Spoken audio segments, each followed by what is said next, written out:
Hi guys, I'm Mike and this is F1 Fanatics.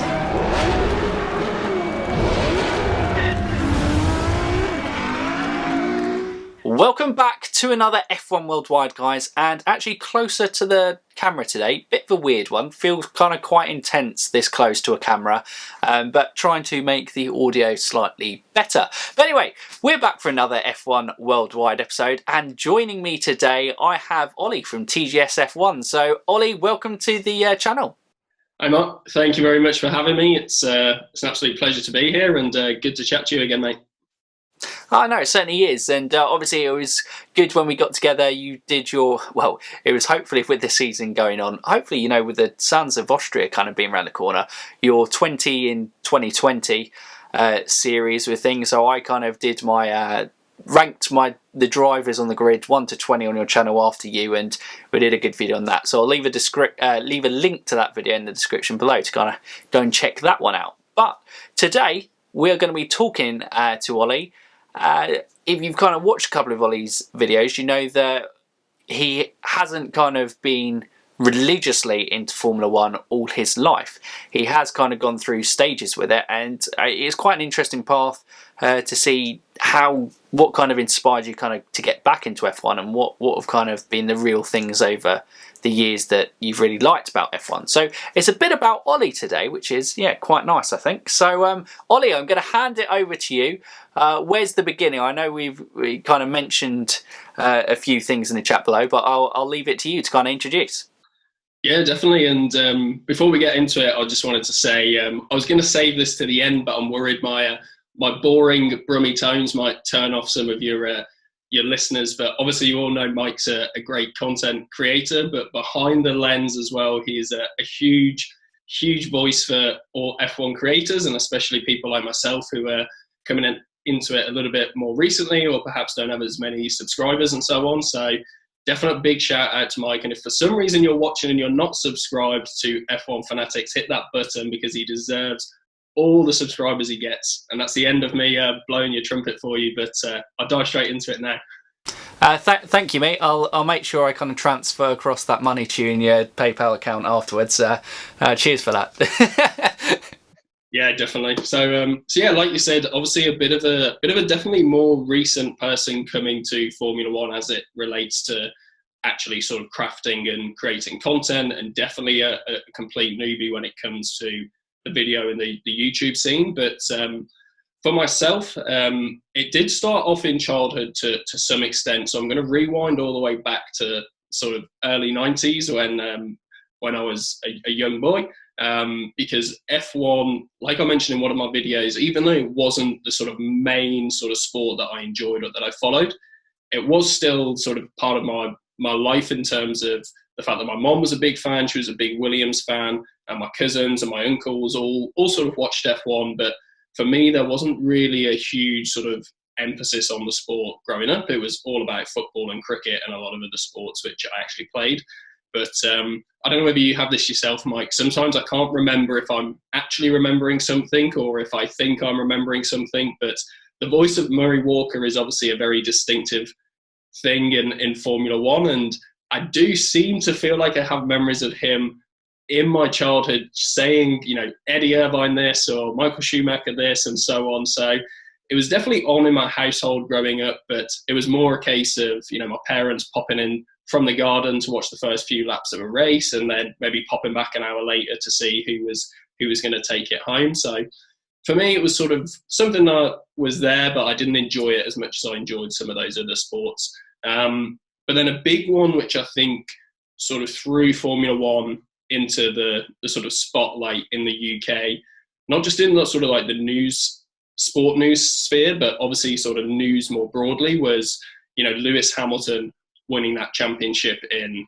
2008. So obviously he was the first British driver to win a title since Damon Hill, and you know, someone who was breaking down racial barriers at the time, particularly within the sport. So in 2008, that was really big news in the UK, and that was followed up straight afterwards, obviously with the Brawn GP story, again with Jenson Button and another Brit really throwing Formula One out of just the sort of sports scene and into sort of the mainstream media and news. So I'd say around that time, which is when I would have been 15, 16, it was sort of in my psyche more so than it had been ever before. But again, I don't remember ever really watching that season. I don't remember really particularly following that, and I can't remember really any of the races or anything like that, putting the time into it. But then the following year for that, obviously the McLaren team, the British outfit of McLaren, then partnered up Lewis Hamilton, Jenson Button, two Brits, two back-to-back world drivers champions, driving in a British racing outfit. And that was suddenly something that was very appealing to me as someone, I'll watch England win cricket, football, anything. I'm a huge sort of patriot when it comes to the sports side of things. So that story definitely sort of drew me back into the sport. So in 2010, I would say that's when I really picked back up a little bit into the sport. And at the time, a couple of my mates, Jim and Elliot, were big fans of the sport as well. And Elliot was half Australian, so he was a big Mark Webber fan, and Jim was a big Jenson Button fan. So that sort of British team combination, I say, definitely brought me back into the sport. And the thing that I really remember around that time, and this is where I actually figured out I was misremembering the 2011 and 2010 season, was I seem to remember watching races and Brundle endlessly explaining the DRS system, because it was so new. It was new to the sport in 2011. And I seem to remember any time anyone was in DRS range, that whole season, it would be explained and over-explained. I mean, they still do it a little bit now. They talk about it endlessly now, but that definitely drew me back in for those 2 years. And obviously a couple of the key sort of races, which we sort of talked about and people still talk about, for me was definitely, Canada for Jenson Button. That race, I remember sitting and watching. It seemed to take an age to finish, and all these pauses and stops and starts and will they, won't they? And as a young sort of, or mid to late teenage years, that would be for me. Me, Jim and Elliot would get together, we'd sit and watch them, and it was dragging on and it seemed like it would never end. But that race in particular, I think, with Jenson making his way, I think it was 6 pit stops from 20th through to first, final lap drama. That was something that made me think, right, this is something worth definitely following. And so that season, I really sort of followed it quite religiously, I would say, before then going off to university, which is when I completely sort of dropped it again. I did sort of Camp America after my first year of university, so I was in a different time zone for that summer and working at weekends. So in 2012 season, didn't really follow that at all. And then for me, the sort of narrative within the sport around that time is obviously we'd come from the back of the Red Bull team, the Red Bull outfit, dominating for a number of years, followed by, the hybrid era of this Mercedes dominance for quite a long time. And I remember that, we'd gone from that era where there were some news cycles that were drawing me in, to now the news cycles were same team, same driver winning all the time, predictable race results. And I feel like we're still stuck in that a little bit. It's been a long time since we've had a non-top 3 race winner.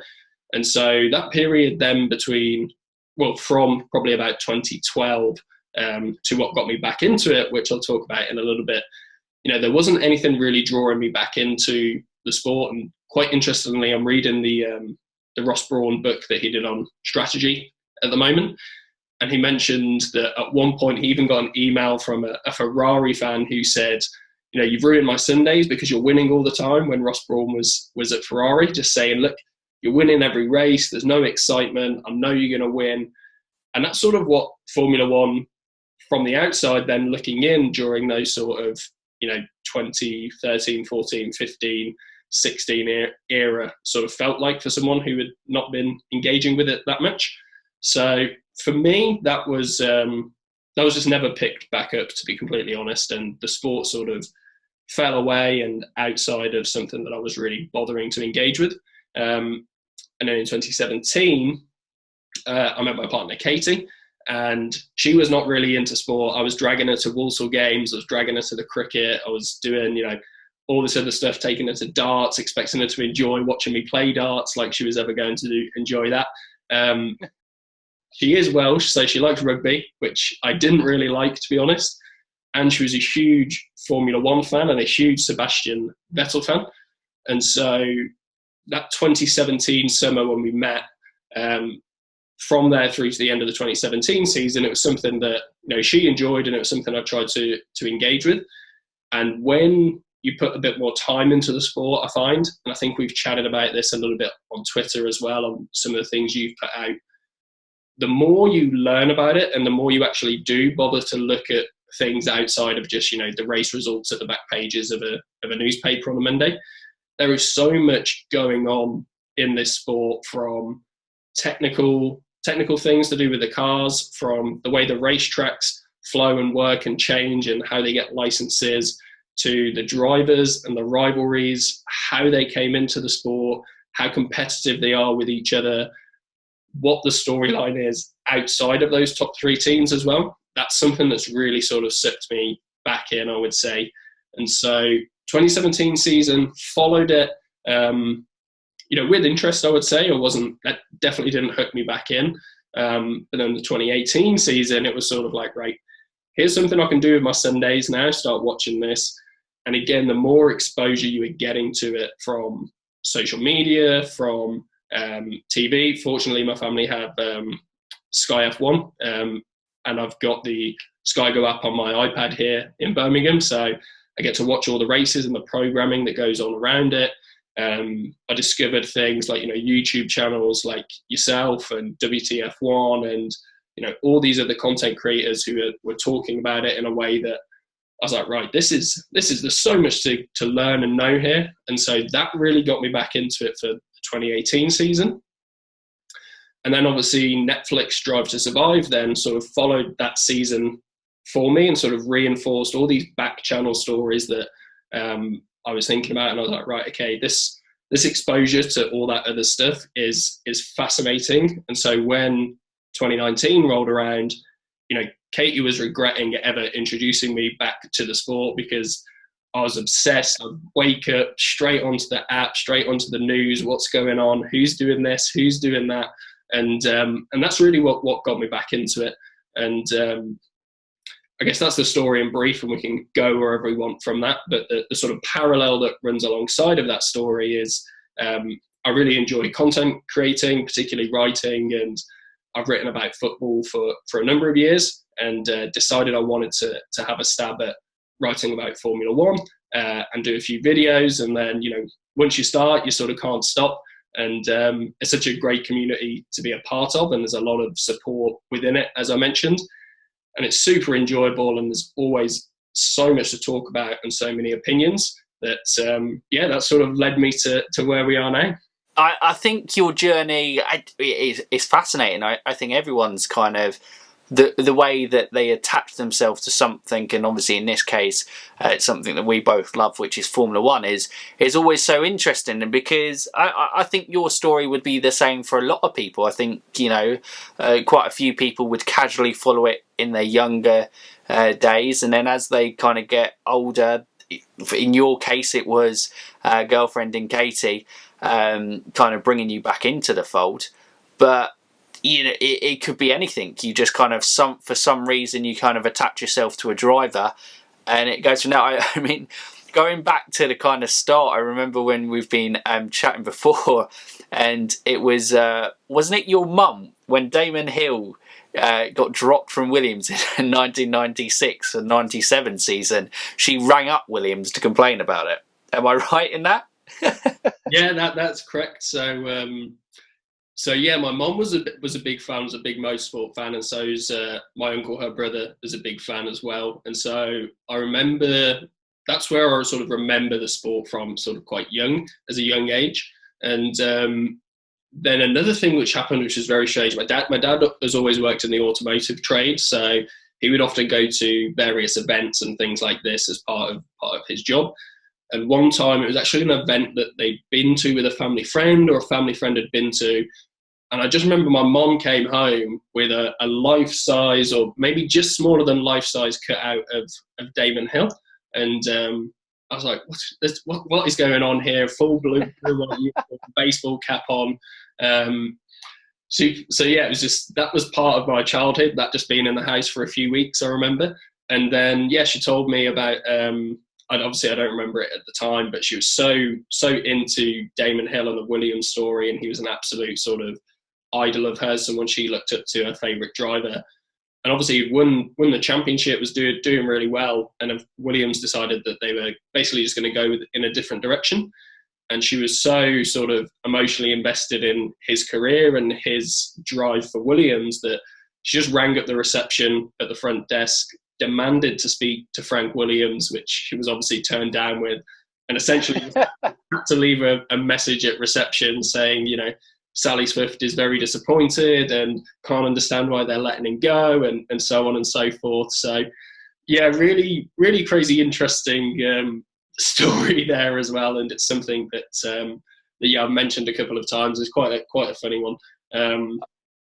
Yeah, and interestingly enough, actually, my mom sort of I wouldn't say fell out of love with the sport, but her journey of sort of being less invested in F1 was actually going to a race. They went to a Spanish Grand Prix, and they had really good seats, but my mom said on the telly, obviously you can observe way much more of what's happening on the track and the narrative of the race over 90 minutes. Whereas back then it was just like cars just whizzing by in a straight line for an hour and a bit. And obviously the technology wasn't as good to keep the audience as informed. And actually going to a Grand Prix overseas actually gave her, actually turned her off the sport a little bit. But I think I'm slowly dragging her back into it myself now with all my exploits. I bet you are. I mean, it's hard probably not to, with how obviously you've thrown yourself into it, obviously changing solely from the general sportsman into just the focus of F1.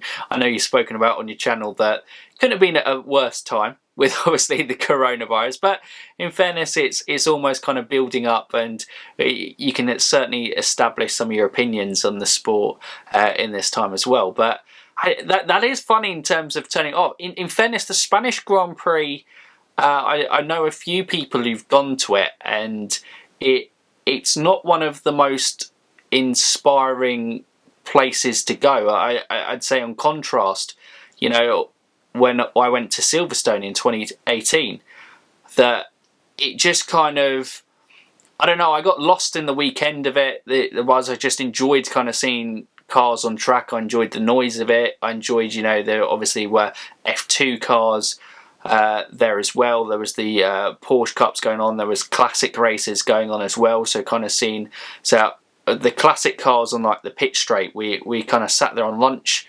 one day, and just literally the noise reverberating off it with all these classic cars with their kind of V10s and V12s, just the turbo eras were like, my ears hurt, but this is incredible. But so Silverstone, I think it really depends on the Grand Prix. I know like Monza and Spa, but yeah, Spain is one of those Grand Prix. I'm not surprised that her story is, it turned her off a bit, because yeah, like you said, the coverage hasn't been as good. But I'll move on to the Murray Walker point, and I think this is like a keynote of like our generation, of how they kind of first memories of the sport. Like you said, is that kind of transition, or are you remembering it, or are you just kind of trying to think? But definitely Murray Walker, and for me the red cars of the Ferraris and Michael Schumacher, have a memory of like Michael Schumacher going around Monaco and just a pit stop. I've no idea what the race was, well obviously the Monaco, but the year was, but I just remember that, and kind of just Murray Walker commentating on it in his usual kind of exuberant and excited self. It almost kind of, yeah, just kind of feels a bit of a cornerstone in our introduction into the sport. Yeah, definitely. And I think it's one of those things where, you know, you tie that memory to something that's, you know, thankfully for me, a great childhood. And like I said, that voice, when I hear it, reminds me of being, if true or not, it reminds me of being sat in front of the sofa on a sunny Sunday. Seems like it's always sunnier in your childhood as you remember it. I swear to God, it seems like it was always sunny. yeah, I remember that. I remember his voice, like you said, was very distinctive and very exciting. But the thing I find interesting now when I look back at the old races is just how terrible the sort of the graphics are and the live data that would flow through to the audience watching at home. Like, you watch it, you don't have a clue like who's outside of the positions that the camera's focusing on, and they'll bring up the running order maybe every 15 minutes or so. So that's another really interesting thing that I think, for my story in particular, for someone who, like I said, of our generation, watches a lot of TV, consumes a lot of content online, the fact that it's so much better now and you can get so much more insight, and you can listen to podcasts and you can watch YouTube and you can listen to YouTubers specifically, but you can also go on the F1 YouTube or BBC YouTube and all these other sort of places where you can consume the media. I think that's what really helped bring me back into the sport in a big way. And it's interesting, I think, when I look back at what Murray Walker was commentating over, it's quite difficult to understand at times what's even going on in the race. I certainly, obviously, me and Stephen over this period have been kind of watching a lot of classic races, and we try and actually get them as lot on YouTube now, just because on F1 TV, I don't know if it's they don't have the rights, because obviously Sky weren't broadcasting in that time, and so it's more difficult to kind of get the rights to get the full commentaries, or maybe there just isn't any footage available. Well, they've got the footage available, so it would seem weird that they don't have the commentaries over. But yeah, trying to watch an old race with those kind of lack of graphics and no commentary, at times you're suddenly like, you're panning to cars and you're like, what just happened? I've no idea what is going on. It is absolutely bizarre at times, but it is crazy if you kind of look at a race even as kind of late as probably 2003, 2004, and compare it to modern day graphics and what you get. I mean, it's like worlds apart, isn't it? Yeah, it's crazy. It's crazy, and I think I don't have F1 TV, but you can even just like sit and drive along with a specific driver now as well, can't you? And just watch their perspective of the race the whole way through. So yeah, I think it helped massively. And I think was it Eddie Jordan who wanted to get much more? Who was it who wanted to get much more exposure about that and saying they want to get the fans inside the car?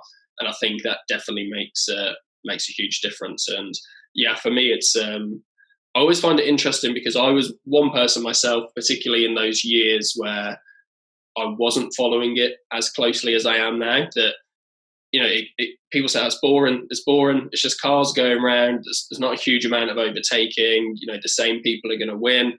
I think that's correct to an extent. I mean, it's going to get addressed hopefully with the new regs, but it's obviously not true, and it's something that I think, having now invested the time and bothered to get stuck into it, I think that's something that will really help bring new fans in. And I think if I speak to anyone now about it, I'll tell them, just watch a race, but look at the backstory of it as well, because a race weekend isn't just 20 dudes in a car going around in a circle. There's so much more behind it that goes into it. And I know we chatted a little bit about Pierre Gasly on the last conversation we had together on my channel, but he was someone who I didn't care about at all. I was screaming for him to lose his seat from Red Bull, but then as soon as the later season of Drive to Survive stopped, I felt like such a horrible person, because there's so much more going on behind the scenes there. And I think once you invest an inch into that, it'll take you a mile in terms of your fandom, because it helps engage you so much more. I think F1 definitely doesn't follow the law of diminishing returns. I feel like the more time you invest in it, the more you love it. There's just literally so much you can obsess over, and there's literally I think I recently put out a tweet in terms of what people love about F1, and people came back about the engineering, the drivers, the on-track battles, the politics of it. Someone even said the commentary, just kind of how it brings a a race to life. You know, with obviously I was saying earlier, like some of the races are difficult to watch when they don't have any commentary along with them, and you know there is so much to lose yourself. And I think F1, what really appeals to me, it almost feels like an all-encompassing sport. You don't just have to be. Sometimes, you know, you could kind of get cornered off as a football, cricket, rugby, whatever, as you've got to be a little bit athletic to kind of take a part in it with the sports. I mean, I know the kind of rugby and cricket moulds of old. Certainly there is a wide ranging in physique, shall I say, in terms of competing there. But F1, in terms of for girls, guys, in terms of it doesn't seem a very discriminating sport. I mean, I know part of it might be with the money side of things, but there almost seems a route into F1, and it's a massive team now that kind of supports and gets a Grand Prix team and car going, and I think that's a massive appeal for everyone, and certainly more so with it opening up, like you said, in recent years. It becomes even easier, I think, to kind of lose yourself in the sport and to kind of fall in love with it.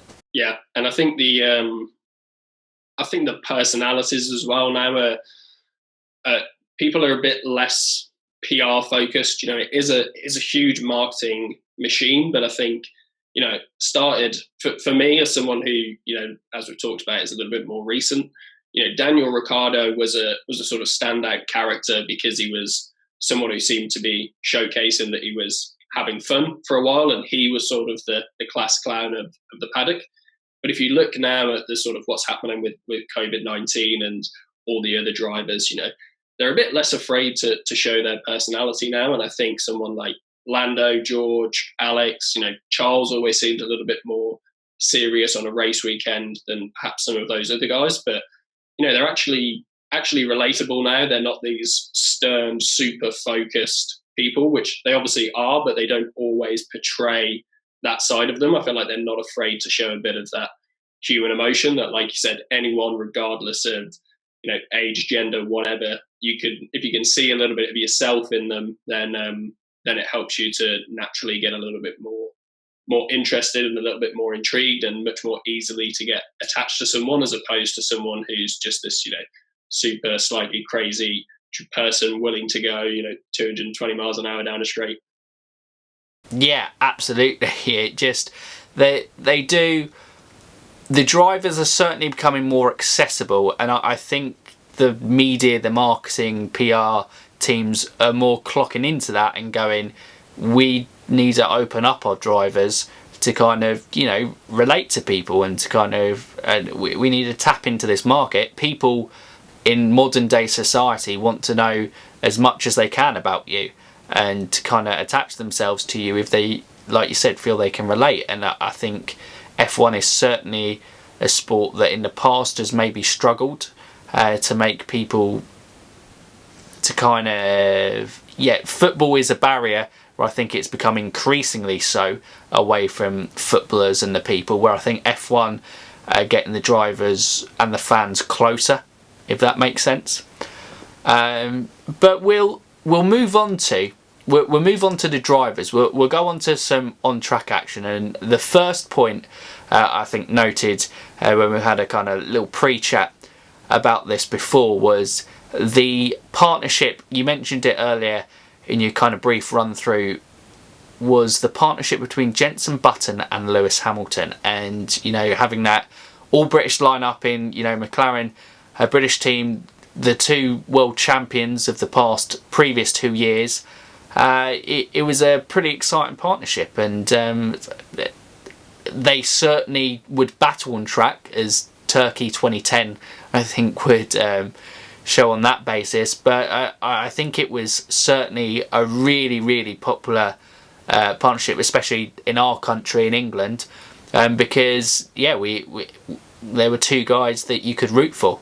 Definitely, and I think they were, you know, you can debate all day about Lewis Hamilton's personality, and people love him or hate him as a bit of a Marmite guy, but I think for me they had a nice sort of balance in terms of representing, you know, not necessarily representing Britain, but talking about relatability, these were two guys who didn't seem that sort of out of the realms of sort of guys you would hang out with. I think Lewis in particular for, breaking down some of those racial barriers and some of the things that the sport had maybe not been as good at promoting drivers, from outside of different backgrounds and different upbringings and so on, was someone that obviously drew a lot of attention, which was fantastic. And Jensen, for me, every time I heard him speak, he was an interesting guy, and he sort of, weirdly at that age, because I was so into football, the way he would sort of speak and be quite relaxed reminded me a little bit of a footballer, the way he presented himself. And I think combined, they were a force that, if those Red Bulls just hadn't been, a cut above the rest in terms of the innovations that they were able to bring on sort of the aero side of things and managing the way that they could dominate a season. I think they were unlucky, really, not to have maybe pushed a little bit even further, should I say, in those couple of years they were together. Yeah, it was a shame. For me, that period of time with McLaren, it was the start of the decline, because obviously 2009 wasn't a great season, and then 2010 they were back to being competitive. Both were till late on into the championship with a shot of winning the 2010 title. But that era for McLaren was kind of plagued by reliability for me, and it was a real shame that they couldn't get that together. And we couldn't really see these two. I mean, a title fight between Jensen and Lewis in the same team would have been very interesting, actually, because both very competitive, and I think they both relish the battle. I think you've clearly seen that through their careers, that they enjoy the teammate battles and they enjoy winning. And obviously, Jensen Button in 2011 has done what only him and Nico Rosberg had done, which is beating Lewis Hamilton over the course of a full season. But yeah, it would have been fascinating to see how that relationship, because it was almost like a brotherly rivalry, I would say. Jensen being the more senior one and Lewis being the determined younger brother. They'd fight each other at times, but there was a respect between the two, definitely. Yeah, 100%. And like you said, I think when you listen to anyone speak about being partnered with Lewis Hamilton, they all say, how frustrating it was because of how quick he was. But yeah, that 2011 season to, get one over on them in one sense, obviously McLaren wanted to be higher up than they were. But yeah, that was a great year for Jensen. I think was his second. He finished in 2011 for the Drivers' Champ. So and what could have been? I mean, I think it would have propelled the sport in the UK even higher if something amazing had happened with those two behind the wheel of that British team. And I mean, it was. I wonder if they had done something in 2010, if they'd won something, whether that would have kept my attention for the summer after my first year of uni. But we'll never know. No, it certainly would have been an interesting one. And obviously I was kind of reminding myself of it, and looking back at how Jensen speaks about that time with Lewis, and he openly speaks about Lewis brought out the best performances of his life, because he had to beat Lewis Hamilton to kind of achieve victories in those times. And you mentioned it earlier, and we did a collaboration with the F1 debate show. It will come out last Monday.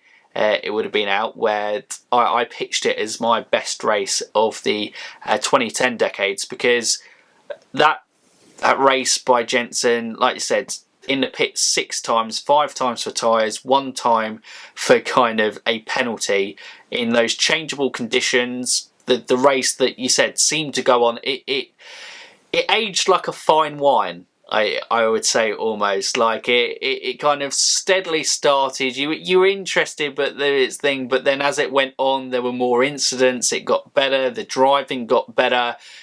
Schumacher's performance in that race, where it was so close to being his first podium on his return as well, also kind of goes under the radar. But yeah, and obviously Hamilton and Button that day actually clashed in those kind of changeable conditions. So that was an interesting spark between the two as well. But yeah, it was brilliant, and I think they really did raise each other's performances. But it for me probably kind of pushed Lewis into looking elsewhere, and that looking elsewhere is it's not turned out bad for him, has it? Yeah, paid off just a smidge. But yeah, you're right about that race, and I remember watching it thinking he wasn't going to win it, because it didn't look like, unless Vettel did what he did, that it was going to be a win for him. And I remember 20th to second was so amazing, and then that sort of that slip out wide and him coming through. I remember, because I was with Jim and Elliot at the time, and it was like celebrating a goal in football up off the sofas, screaming. It was exciting to see, and I can't remember if Monaco was the week before that or not, but a track where it was either the week before or one after, and a track obviously where overtaking's less keen, but again another one where I sat and watched the whole thing and really enjoyed it. So sort of shows the two different styles and types of races you can have and enjoy. And I think that's one thing that is interesting now that I do like about the races as well, is it doesn't all have to be crazy action wheel to wheel to be a good race. Obviously that is more enjoyable than not, but there's so much different types of races. But the thing that highlights for me, which happens all the time now, is just how exciting a little bit of rain can make any race, or a lot of rain in some cases. So yeah, there's just, again, so much you can talk about or get into with the sport, that it's I'm hooked now. Absolutely. And I think with those two, it kind of feels like I agree. When you're younger, obviously you were talking about following England in terms of things we do, especially in this country. I think have most countries, I think you do. You tend to lean yourself to the guys who come from your country you kind of root for, and I suppose the kind of decline in McLaren in terms of not being able to really compete down to the wire for the titles, and 2010 was the last time they kind of seriously did, and you missed out on a pretty good season in 2012. I think it would probably be everyone's decades, but it would make sense because that was between Sebastian Vettel and Fernando Alonso, but your main pulls to the season were Lewis Hamilton and Jenson Button, and neither of them they had bright moments within that season, but neither of them mounted a serious title challenge. And so and with what happened the previous year with Vettel's dominance, it would make sense that an interest might wane. But coming back to 2017 with Katie, I think it did a little bit what kind of happens at the start of relationships. You go, I just want to do everything with them, don't you? And so you kind of go, F1, yeah, I used to like that back in the day. Yeah, sure, I'll get into this. Yeah, and it's interesting because she dislikes Lewis Hamilton now with a passion. Over in the corner there's a McLaren hat with Lewis's number on it from back in the day, and now she's a massive Vettel fan. So I have to be very tentative if I want to say anything about Vettel in any video. Anyway, and some of the ones I've put out recently with the story that's happening with him there has not pleased her too much, should I say? But yeah, you're right. It was a case of I genuinely would drag her to Walsall games and she would come because, like you said, you want to do things together, but still doesn't enjoy it.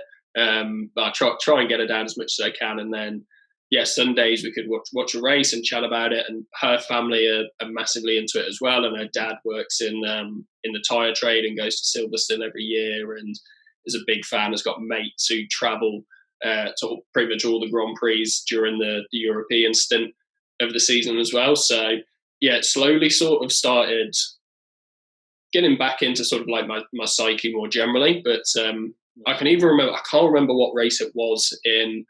I want to say 2017. It must have been sort of mid to late season because it was the weekend after a Walsall game. Because one of my best mates, Owen, and his partner Kelly are really into Formula One, and she is her dad and herself, Kelly, this is part of a marshal team that does Silverstone every year. Oh wow! And so they were massively into it. But I remember watching a race it must have been that 2017. It was after a Walsall home game, so I could probably figure it out which one it was. But it was not a good race. There was not many overtakings, and I remember thinking, "Oh, it's not quite as good as like the last couple I watched." And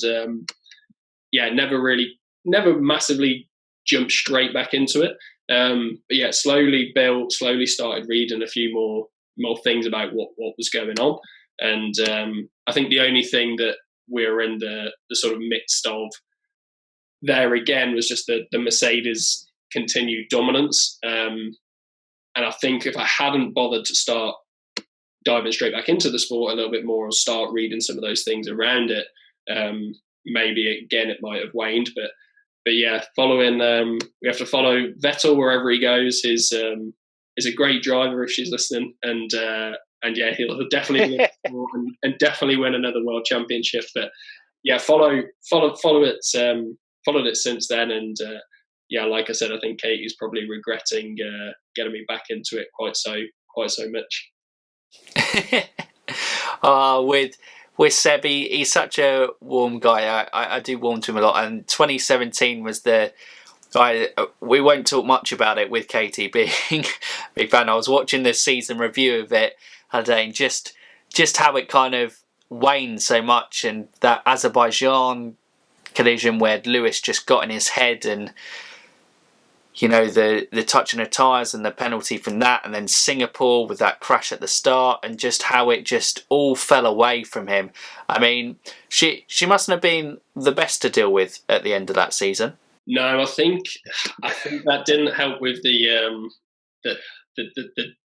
don't want to say hatred, but the Lewis situation is definitely something that she's more passionate about discouraging him there, and I think as well, probably not just Katie, but sometimes it can feel like, even if it's not, you know, you look at the race results from many of the years, you know, it's not Lewis winning every single week, but sometimes it can feel like that, especially when you have one or two of those sort of sprints that Mercedes seem to have where they just completely dominate it. Obviously start of last year, but also I think 2017, I think it was Belgium, Italy, Singapore, back to back for Lewis, which then sort of really propelled the team and him forward in that fight. And having Seb had just won obviously at the Hungaroring, which was great, but then like you said, issues at Singapore and not really managing to maintain that fight down the back end of that season. Was disappointing for her, and I think, you know, not just Katie particularly, everyone I think would have expected a little bit more potentially from Seb after what happened to him at Red Bull. He had the promise and he was going to Ferrari, and for me, I think you know, Charles now is so just ready to pick up that mantle and be the man for that team that. She might not have too many happy races left to watch for him, but you know, my dream now is, if you know, we've seen all these rumours and we've chatted about them ourselves and everyone's chatted about them. If there is a Carlos Vettel swap, we'll have Lando and Seb in the same team, which would be a nice McLaren team to root for. But I don't really see that happening. But we could at least get matching caps then. Exactly. You know, you could be his and hers caps. How cute will that be? But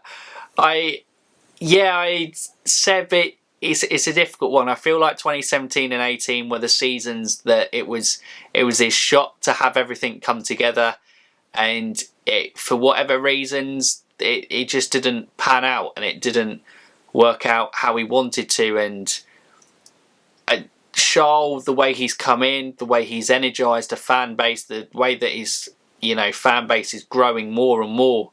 Like you said, the brand builder in your recent video on Charles Leclerc, you know, he just, yeah, he really does feel ready to push it. I mean, for the kind of the romantic within me would like to kind of see Sebastian emulate his hero, Michael Schumacher, just with one title at Ferrari.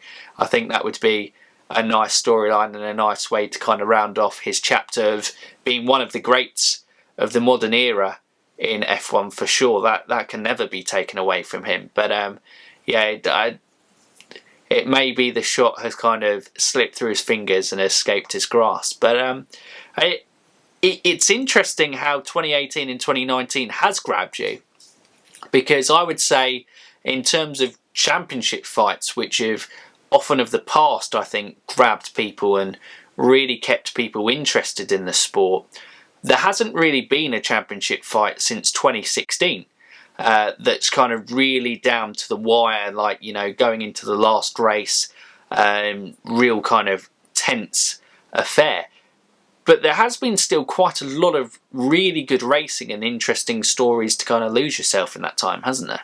Yeah, definitely. And I think you're right. I think the thing with 2018 started off with Ferrari, Red Bull, Mercedes winning those first sort of few races. So back and forth for a while up until Italy, when it was then just Mercedes basically to the end of the season. And again, like you said, it wasn't necessarily close at that front end. And I think one of the things that has definitely, I'd say, helped me along is sort of, you know, picking McLaren, if you like. I would say I'd say they're my main team. I think we've chatted before about, don't necessarily dislike any of the teams, and it's not like McLaren or nothing, but as a British outfit, they're one of the ones that I drew to. And when you're following someone who's in that middle tier of the pack, essentially, you know, it doesn't really matter who's on the podium. You know, you're fighting for those points that are so precious, which can make a huge amount of difference in the, you know, the millions of pounds that you're going to get in prize money.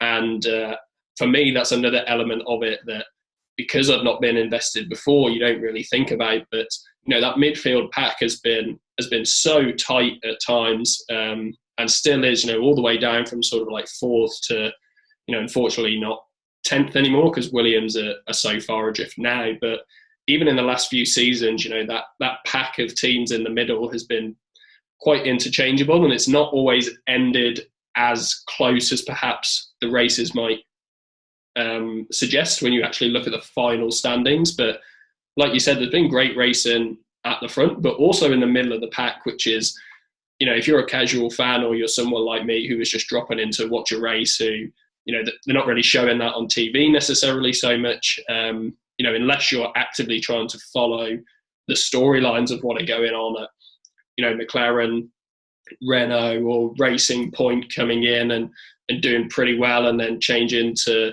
you know, this season. I think that's going to be a really interesting battle again. But, you know, there's a lot of stuff that's going on outside of just those top three on the podium and top three in the constructors. And yeah, there has been some great racing and some interesting storylines to follow. And I think that's, again, just, you know, the premise of this being why I'm enjoying it so much. That's another thing that I think has helped bring me along into it. And I think for the last couple of years, there has been some really good racing at the front and the middle of the pack. And hopefully, you know, maybe not this year, but potentially this year, but probably with the new regs, if that genuinely does what it's supposed to do, you know, we're going to hopefully see so much more racing than we've seen before. I think, I can't remember you'll probably know this, was it Abu Dhabi was one of the F1 replays quite recently from maybe 2012, and it was just constant battling all over the track the whole way through, and hopefully we'll get to something like that again in the next couple of years. Yeah, I think, well, the 2012 one was Brazil, the one that recently showed. Abu Dhabi, would it? It was a few weeks ago. It was a night race, and Bahrain. It would have been Bahrain between it was Bahrain between Rosberg and Hamilton. That was a fantastic race. I mean, Bahrain is actually one of the kind of circuits that does lend itself to quite good racing. So yeah, no, that would be, you know, fascinating to see. Yeah, so that kind of the midfield pack, I think that's been enthralling, absolutely, in terms of, you know, Carlos Sainz's season last year, kind of seeing how the teams fight, over recent years, the kind of fights between Checo and Esteban Ocon in the Force India, then into Racing Point. That was fascinating to kind of seeing how Renault did, who's itching and trying to edge the kind of superb performance by Haas in 2018 to the kind of catastrophic season they had 2019, the sad kind of demise of Williams. There's so much you can kind of lose yourself and get wrapped in the season that you kind of go, well, I really hope that there's a fight at the top, but it isn't the be all and end all at the moment, which I think is a really positive thing, and why it helps the sport with the longevity, because 2019, that spree from Austria to about, I think, Singapore, Sochi, there was maybe even Suzuka, you could go, it was just great race after great race after great race, and you were just like every week, every other week you were tuning in after the summer break. You were itching for the action to return after that kind of fight between Max and Lewis at Hungary last year. It was just like, yeah, I love this. For some, Lewis is going to win the title, yeah, but wow, there is still so much I want to watch this season. Yeah, and it was lucky as well that the way the calendar panned out that year, because, or the way it pans out more generally there, is I remember the France race being particularly boring, and obviously the way that the season had gone to that point was Mercedes win, Mercedes win, Mercedes win, Mercedes win, Mercedes win. Really, really boring race in France. And then that was, I remember listening to the podcasts I listened to, everyone saying this is damaging for the sport. This is terrible. This is, really, really not what we want, not what we need. And then, like you said, even though the title was already wrapped up, unfortunately, that early on, you come back and then you get a spree of absolutely fantastic racing, all over the park, really. And yeah, I think that definitely helps. And I think, like you said, maybe it's not necessarily that the whole of the midfield need to catch up to the top three teams to make it interesting, but if Ferrari and Red Bull can close the gap so that at least that part of the grid and the sharp end of the grid is taken care of, and the rest of the race is very similar to what it has been with those midfield teams, I think, praying we get racing, it looks like we're going to, but it could be a really fascinating season. And I'm just hoping that we don't have to wait too much longer, and hopefully that July weekend does come across. But yeah, it's been an interesting and enjoyable watch, I think, and it doesn't just have to be that championship winner to make it exciting. Yeah, it certainly.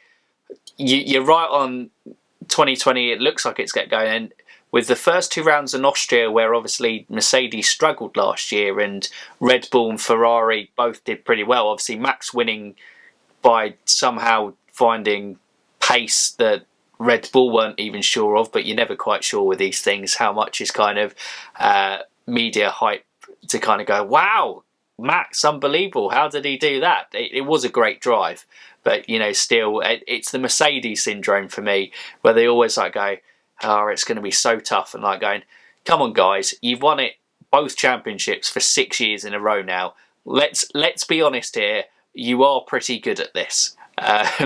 No one's getting fooled by the fact that going, again, it's just so tough. It's so tough. Yes, it is, but you are in a very good position to do that. But yeah, it would be a great start. Lewis on the radio, whinging, all the usual stuff. That's when you know he's going to win. If he comes on the radio and whinges, you might as well turn off, because that means he's cruising. Absolutely. Or what was it, Monaco last year? Just like it built a little bit of excitement into the race, because he was like, my tyres are gone. They're gone. They're off the cliff. I won't manage it. And just, Max hounding him through the streets of Monaco. But yeah, Lewis obviously saw it over the line, helped by Max and his penalty. But I think that probably rounds off, mate, in terms of your route back into F1. It's got us all the way into, you've gone from, it was on in the background to, I don't really want this, to, I now love this, I'm creating content about it weekly. Can I have some more F1? Yes, please. Yeah, and it's been a good journey, and I'm glad I have come back to it because yeah, I didn't know what I was missing, and like you said, there was a few decent years in there that I missed out on that I'm enjoying catching up and learning about now. But I'm hoping that there's even better times ahead, and yeah, looking forward to unfortunately a couple of the races I was hoping to go to this year are no fans, but I'm looking forward to watching and eventually getting to get into a couple of races as well, which is going to be super exciting. Yeah, I think at this stage, it doesn't matter that it's no fans. We're hoping for it's safe, but if we can get any possible racing, we would just absolutely love to see that. No matter how weird it'll feel with kind of emptyless stands and no fans surrounding the podium. But I imagine, well, that would be a weird one actually. I'll leave that before we kind of round on. Podium celebrations. Obviously, a lot of the teams kind of gather around the paddock and cheering up and there. With all this going on, are they just? Do you reckon drivers will get up there, standing on the edge of their podiums and blasting champagne with no one below? Well, yeah, I would be surprised. I think because the unfortunate reality is that there's without any fans there, the background and the whole point of that is obviously because of everything that's gone on. And yeah, I was thinking about it the other day myself, and I think it would almost seem a bit not necessarily inappropriate, but I don't think it would quite match the mood of the fact that there's an empty stadium because of a global pandemic to have champagne popping everywhere. But then at the same time, you want things to go back to normal as soon as possible. So yeah, maybe it can just be sort of the three of them spraying it over empty tarmac. Who the fuck knows? It would be rather funny. I imagine they'd probably have a good laugh about it, whoever's on the podium, in terms of that aspect, because I imagine it would be like rather surreal with the guy, the announcement going champagne, just like to no one. It would be brilliant. You just have Crofty kind of on the commentary, still kind of trying to ramp up excitement as he always tries to do. But mate, it's been a brilliant chat. I've enjoyed this. I think it was quite a good one to let's do a spanning topic of kind of a few things through the years and a few kind of interesting stories here or there. And I think it is a story that kind of resonates with some people, their journeys back into F1. I think because there are the hardcore ones who got in from it from an early age and have loved it all the way through, but I think it is a sport that has seen a lot of people float in and out of it, and it's good to have you part of the community and absolutely loving and talking it with the rest of us. So thank you so much for coming on, mate. Yeah, brilliant. No, loved it. Thanks a lot. No problem at all. And if you are kind of new around here and you're listening to Ollie for the first time and you've enjoyed kind of listening to him chat, he does have a YouTube channel that I'll leave a link to it in the description down below. Honestly, really great content. Enjoys kind of writing blogs as well, so if you enjoy kind of the more reading format, you've got kind of both forms of media in terms of there, with video and kind of written work to enjoy from Ollie. So definitely go and check him out and drop him a subscribe while you're there. And if you're new around here, you can subscribe to our channel, click that bell notification, and you can keep up to date with all our latest content. Obviously, with these F1 Worldwide, the fan podcast, every Saturday, 6 PM UK time, where we get a new guest on every week. It is brilliant. Hopefully, you're kind of enjoying these in these, tough times. But for now, you F1 fans, keep racing.